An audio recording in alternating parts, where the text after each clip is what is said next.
PM cares fund, आखिर इसको लेकर इतने सवाल क्यों हैं? आइए समझते हैं। आज हम इसे कुछ हिस्सों में तोड़कर देखेंगे। सबसे पहले, ये फंड आखिर बनाया ही क्यों गया? फिर इसमें पैसा आया कहां से? और उतना ही जरूरी, ये पैसा खर्च कहां हुआ?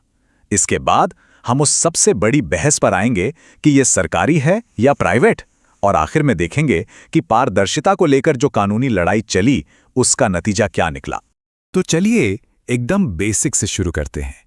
ये पीएम केयर्स फंड असल में है क्या चीज? देखिए, आधिकारिक तौर पर तो ये एक पब्लिक चैरिटेबल ट्रस्ट है।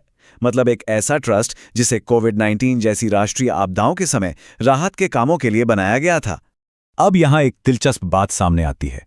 जब 27 मार्च 2020 को पीएम केयर्स फंड बनाया गया, उस समय एक और फंड पहले से ही मौजूद था, प्रधानमंत्री राष्ट्रीय राहत कोष यानी पीएमएनआरएफ। ये 1948 से चल रहा था और उस वक्त इसमें करीब 3800 करोड़ रुपए बिना खर्च किए हुए पड़े थे। तो सवाल उठता है कि एक फंड के होते हुए भी एक नए फंड की जरूरत क्यों पड़ी? खैर, फंड तो बन गया। अब अगला बड़ा सवाल ये है कि भाई इसमें इतना सारा पैसा आया कहां से? और पैसा आया भी तो जबरदस्त। आप सोचिए, फंड बनने के सिर्फ 5 दिनों के अंदर इसमें 3000 करोड़ रुपए से भी ज्यादा इकट्ठा हो गए थे। ये पैसा आया 3 मेन सोर्सेज से। बड़ी कंपनियों ने अपने CSR यानी कॉर्पोरेट सोशल रिस्पॉन्सिबिलिटी बजट से दिया, सरकारी कंपनियों ने पैसा डाला और देश विदेश के आम लोगों ने भी इसमें डोनेट किया। लेकिन पैसा आने के तरीकों पर कुछ विवाद भी खड़े हुए। जैसे सरकार ने कंपनी एक्ट में पिछली तारीख से एक बदलाव कर दिया ताकि कॉर्पोरेट डोनेशन इसमें आ सके। फिर सरकारी कंपनियों और सेना के कर्मचारियों की सैलरी से भी एक बड़ी रकम सीधे फंड में गई, जिससे ये सवाल उठा कि क्या ये दान पूरी तरह से अपनी मर्जी से दिए गए थे? और तो और इसे FCRA से भी छूट मिल गई, मतलब विदेशों से चंदा लेने वाले कानून से भी बाहर कर दिया गया। तो पैसा तो बहुत तेजी से आया, पर कुछ सवाल अपने पीछे छोड़ गया। चलिए अब सिक्के का दूसरा पहलू देखते हैं। ये हजारों करोड़ रुपए आखिर गए कहां, खर्च कैसे हुए? 13 मई 2020 को पहले बड़े खर्चे की घोषणा हुई। कुल 3100 करोड़ रुपए एलोकेट किए गए। इसमें से सबसे बड़ा हिस्सा करीब 2000 करोड़ रुपए वेंटिलेटर खरीदने पर खर्च होना था। 1000 करोड़ प्रवासी मजदूरों की मदद के लिए और 100 करोड़ वैक्सीन की रिसर्च के लिए रखे गए। लेकिन यहीं पर एक बड़ा पेच सामने आया, खासकर वेंटिलेटर्स को लेकर। सरकारी कमेटियों और कई राज्यों के अस्पतालों से रिपोर्टें आने लगी कि फंड से खरीदे गए बहुत से वेंटिलेटर्स या तो खराब क्वालिटी के थे या फिर गंभीर मरीजों पर इस्तेमाल ही नहीं किए जा सकते थे। मतलब पैसा तो खर्च हुआ, पर क्या वो सही जगह और सही चीज पर लगा? इस पर सवाल खड़े हो गए।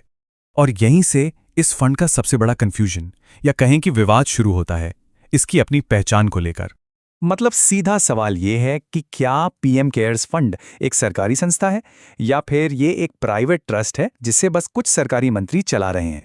और ये कंफ्यूजन यहां बिल्कुल साफ दिखता है। देखिए, एक तरफ तो ये फंड भारत के राष्ट्रीय चिन्ह अशोक स्तंभ का इस्तेमाल करता है। इसकी वेबसाइट का पता .gov.in है और इसके चेयरमैन खुद प्रधानमंत्री हैं। लेकिन दूसरी तरफ सरकार ने कोर्ट में जाकर कहा कि RTI एक्ट के तहत एक पब्लिक अथॉरिटी नहीं है। इसका ऑडिट सरकार का CAG नहीं बल्कि एक प्राइवेट फर्म करती है। और हद तो यह है कि फंड की अपनी ट्रस्ट डीड में लिखा है कि इस पर सरकार का कोई कंट्रोल नहीं है। तो यह दिखता सरकारी है पर कहलाता प्राइवेट है। तो जाहिर है, जब पहचान को लेकर इतनी उलझन होगी तो पारदर्शिता और जवाबदेही को लेकर मामला कानूनी लड़ाई तक तो जाएगा ही। और यही हुआ। जब भी किसी ने RTI यानी सूचना के अधिकार कानून के तहत फंड के डोनर्स या खर्चों की जानकारी मांगी, तो PMO ने बार बार यही कहकर मना कर दिया कि ये फंड RTI कानून के दायरे में आता ही नहीं है। फिर जनवरी 2024 में दिल्ली हाईकोर्ट का एक बड़ा फैसला आया, जिसने इस मामले को और पेचीदा बना दिया। कोर्ट ने कहा कि अगर हम ये मान भी लें कि ये फंड एक पब्लिक अथॉरिटी है, तब भी इसे उतनी ही प्राइवेसी का अधिकार है जितना किसी प्राइवेट संस्था को होता है। मतलब पब्लिक हो या प्राइवेट, जानकारी आसानी से नहीं मिलेगी। तो कुल मिलाकर कहानी क्या बनती है? पहली बात, पीएम केयर्स फंड कोविड राहत के लिए पैसा जुटाने में जबरदस्त कामयाब रहा। दूसरी, ये पब्लिक और प्राइवेट के बीच एक बहुत ही धुंधले कानूनी दायरे में काम करता है।